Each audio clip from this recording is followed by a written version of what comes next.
तो भारत ने बांग्लादेश की जगह म्यांमार को चावल एक्सपोर्ट करना शुरू कर दिया है। कुछ दिनों पहले ही बांग्लादेश ने भारत से रिक्वेस्ट की कि उन्हें चावल की जरूरत है। भारत ने कुछ मात्रा में चावल एक्सपोर्ट किया, लेकिन म्यांमार को बांग्लादेश की तुलना में 4 गुना ज्यादा चावल एक्सपोर्ट किया गया है।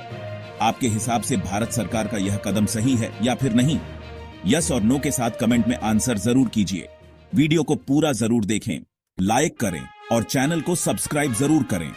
भारत ने एक बार फिर अपनी पड़ोसी प्रथम नीति और मानवीय दायित्वों का उदाहरण पेश करते हुए म्यांमार को 2200 मीट्रिक टन चावल की आपूर्ति का बड़ा अभियान शुरू किया है। इस मानवीय सहायता का मुख्य उद्देश्य म्यांमार में खाद्य संकट से जूझ रहे लोगों की मदद करना और वहां स्थिरता लाने के प्रयासों को मजबूती प्रदान करना है। यह पहल भारत के म्यांमार के साथ ऐतिहासिक और सांस्कृतिक संबंधों को और गहरा करने की दिशा में एक महत्वपूर्ण कदम है। म्यांमार, जो वर्तमान में राजनीतिक अशांति और आर्थिक संकट का सामना कर रहा है, खाद्य और मूलभूत संसाधनों की गंभीर कमी से जूझ रहा है। इस संकट को देखते हुए भारत ने मानवीय सहायता प्रदान करने की अपनी प्रतिबद्धता के तहत चावल की आपूर्ति का यह विशेष अभियान शुरू किया है। चावल की यह खेप भारतीय पोर्ट से म्यांमार के विभिन्न क्षेत्रों में भेजी जा रही है, जहां यह सबसे ज्यादा जरूरतमंद समुदायों तक पहुंचेगी। भारत द्वारा भेजे गए 2200 मीट्रिक टन चावल न केवल एक सामान्य सहायता है, बल्कि यह एक मजबूत संदेश भी है कि भारत अपने पड़ोसियों के साथ खड़ा है।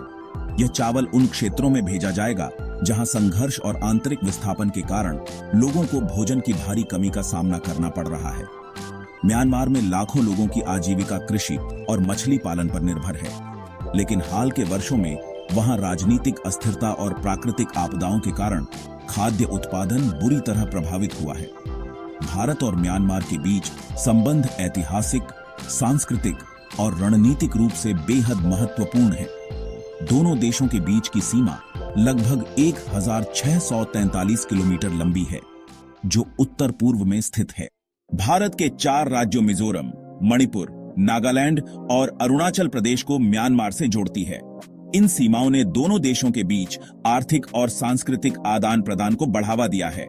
आर्थिक और व्यापारिक संबंध भारत और म्यांमार के बीच द्विपक्षीय व्यापार संबंध धीरे धीरे मजबूत हो रहे हैं। भारत म्यांमार का 5वां सबसे बड़ा व्यापारिक साझेदार है और म्यांमार भारत के लिए दक्षिण पूर्व एशिया का गेटवे है।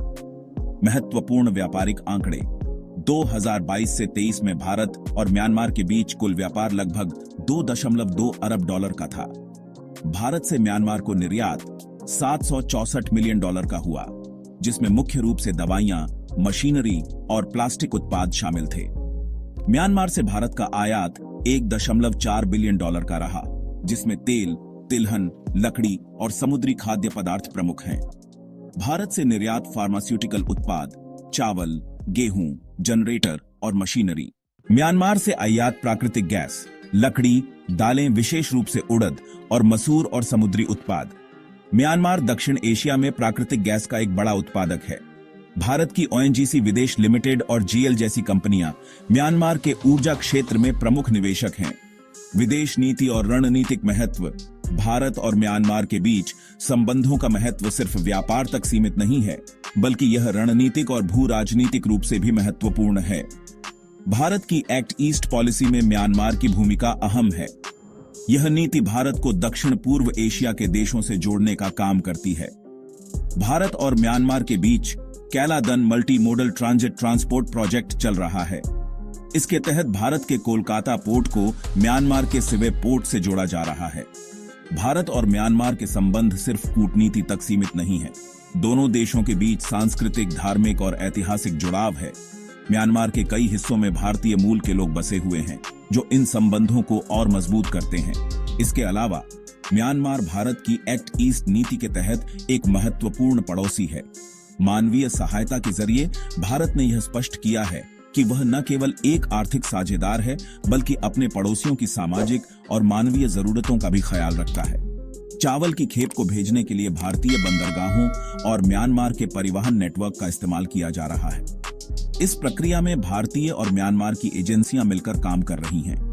भारत का यह कदम क्षेत्रीय स्थिरता लाने और म्यांमार में शांति प्रक्रिया को समर्थन देने का प्रयास है। यह मानवीय सहायता भारत की अंतर्राष्ट्रीय छवि को और मजबूत करती है। ऐसे समय में जब म्यांमार को अंतर्राष्ट्रीय प्रतिबंधों और सहायता में कटौती का सामना करना पड़ रहा है, भारत का यह कदम वैश्विक स्तर पर उसकी उदार और मानवीय छवि को उजागर करता है।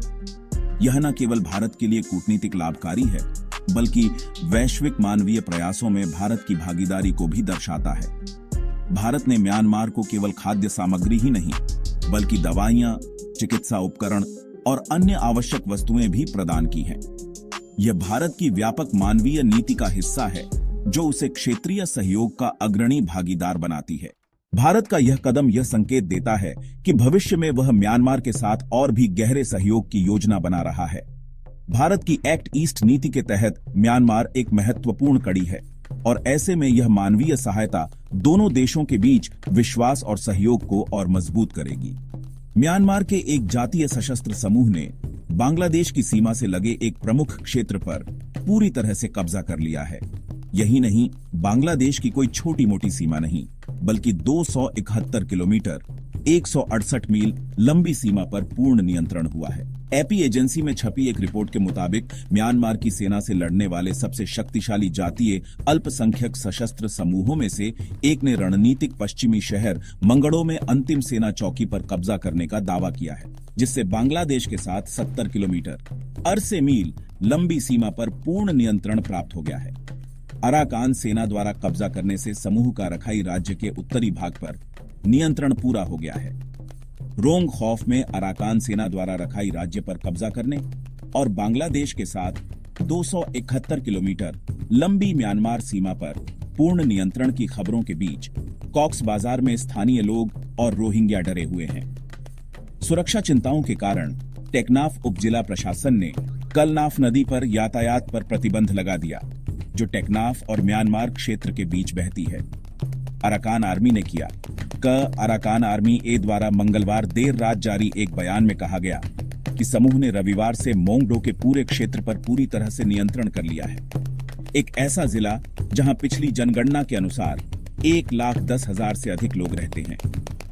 अराकान सेना के प्रवक्ता किंग थूका ने सोमवार देर रात एक अज्ञात स्थान से टेक्स्ट संदेश के माध्यम से एसोसिएटेड प्रेस को बताया कि उनके समूह ने रविवार को मंगडो में अंतिम बची सैन्य चौकी पर कब्जा कर लिया है।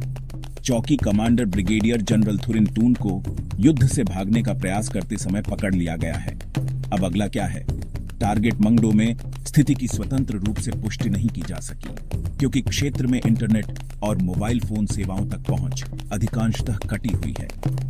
म्यांमार की सैन्य सरकार ने तुरंत कोई टिप्पणी नहीं की। म्यांमार के दूसरे सबसे बड़े शहर मांडले से लगभग 400 किलोमीटर 250 मील दक्षिण पश्चिम में स्थित मंगड़ो जून से अराकान सेना के हमले का लक्ष्य रहा है। वैसे इस पर आपकी क्या राय है? नीचे कमेंट करके जरूर बताइए और ऐसे ही डेली न्यूज के लिए चैनल को फॉलो और सब्सक्राइब जरूर करें। धन्यवाद।